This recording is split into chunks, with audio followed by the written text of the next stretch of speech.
দর্শক আসসালামু আলাইকুম। শুধুমাত্র আর মাটিতে পড়ে অনেক কমেন্ট করতেছে, আমি ওইগুলাই তুলে ধরছি কমেন্টগুলা, যে শুধুমাত্র মাটিতে গোয়াগুয়ি করা ছাড়া ইশরাক হোসেনের আর মনে কিছুই বাকি নাই। নালত কুফাল যদি হয় তাহলে ইশরাক হোসেনেরই আছে।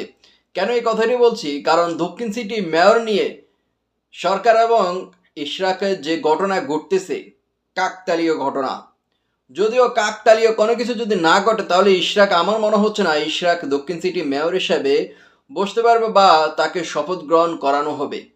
এবার ইশরাক হোসেন বলছে মাত্র 2 মিনিট লাগবে। 2 মিনিট, 2 মিনিট, সেই 2 মিনিটের মধ্যে সে চেয়ারে বসতে পারে, এ ধরনের ঘোষণা তিনি কিন্তু দিয়ে দিয়েছেন। তো কি বলেছে আমরা একটু শুনি। কোরবানি ঈদের জন্য পবিত্র ঈদুল আজহার জনভোগান্তির কথা বিবেচনা করে চলমান কর্মসূচিতে কিছুটা শীতল ও বিরতি দেওয়া হচ্ছে বলে জানিয়েছেন বিএনপির নেতা ইশরাক হোসেন। কারণ সামনে ঈদ আসতেছে, কোরবান, সব বিষয় বিবেচনা চিন্তা করে ইশরাক হোসেন মানুষের জনভোগান্তি হবে এই জন্য কর্মসূচিটা কিছুটা শীতল করছেন।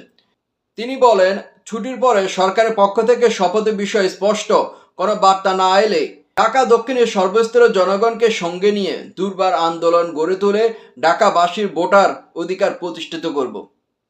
আজ মঙ্গলবার বিকালে ঢাকা দক্ষিণ সিটি কর্পোরেশন প্রধান কার্যালয় নগর ভবন চলমান কর্মসূচিতে এসে এসব কথা বলেন ইশরাক হোসেন।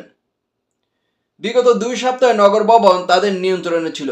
2 সপ্তাহের বেশি বিএনপি নেতাকর্মীদের, ইশরাক হোসেনের সমর্থিত নেতাকর্মীদের নিয়ন্ত্রণে ছিল। ইশরাক হোসেন বলেন, শপথ যদি না করায় তাহলে চেয়ারে গিয়ে বসতে আমার 2 মিনিটও লাগবে না। শপথ যদি সরকার থেকে পড়ানো না হয় তাহলে ইশরাকের 2 মিনিটও সময় লাগবে না চেয়ারে গিয়ে বসতে। ঢাকা শহরের জনগণ আমাকে বারবার আহ্বান জানিয়েছে, আমি শহীদ মিনারে গিয়ে ঢাকাবাসীকে সঙ্গে নিয়ে শপথ পড়ে দায়িত্ব গ্রহণ করি। আমি নিজে কেন নিচ্ছি না? তখন বলছি, যেহেতু আমরা একটি নিয়ন্ত্রণান্ত্রিক রাজনৈতিক দল, নিয়ন্ত্রণান্ত্রিক রাষ্ট্র পরিচালনায় বিশ্বাসী, আমরা চাই না কোনো ধরনের বাজে উদাহরণ সৃষ্টি হোক। সুন্দর কথা বলছেন, তার মাধ্যমে যেন এমন কিছু না হয় যেন ভবিষ্যতে মানুষ এরকম কাজ করতে পারে যে সেই শপথ মানে সেই মেয়র নয়, ওই শহীদ মিনারে গিয়ে শপথ গ্রহণ করে নিজে আসি চেয়ার দখল করে, তাহলে একটা বাজে উদাহরণ সৃষ্টি হবে। তিনি বলছেন যে ইশরাক হোসেন বলছে মাত্র 2 মিনিট লাগবে চেয়ারে গিয়ে বসতে। এর আগে আপনারা সকলে জানেন আদালত থেকেও কিন্তু প্রায় দুইবারে ইশরাক হোসেনের পক্ষ হয়েছে। তবুও সরকার কেন জানি তাকে মেয়র হিসেবে শপথ পড়াচ্ছেন না, সরকার তাকে নিয়ে একটি খেলা খেলছেন।